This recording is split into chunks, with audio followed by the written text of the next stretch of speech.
Oui, Monsieur Furst avait demandé la parole. Oui, pour partager un moment rare avec vous, je vais être gentil. J'ai vécu quelques expériences professionnelles dans les hôpitaux et dans d'autres milieux. Et lorsque les crédits s'épuisent, lorsqu'il y a des efforts à faire, c'est toujours les crédits d'entretien qui sont sacrifiés les premiers. Ça ne fait jamais mal. Au début, on ne s'en rend pas compte.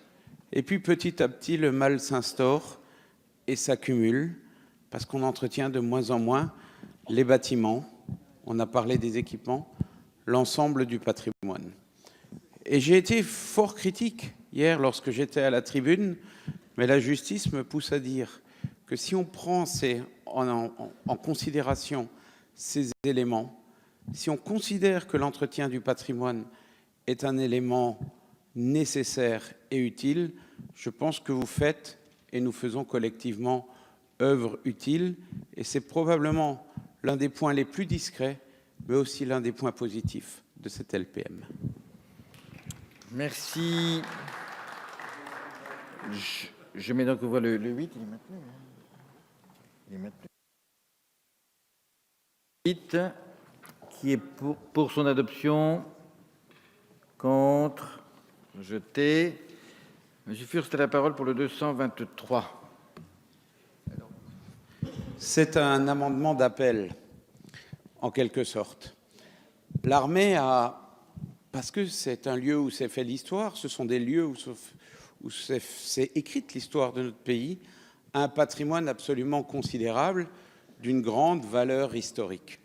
J'ai eu la chance, au cours de mon premier mandat de député, il y a 2 ou 3 ans, de visiter complètement les Invalides. J'ai eu la chance de visiter et d'être formidablement ému au Mont-Valérien.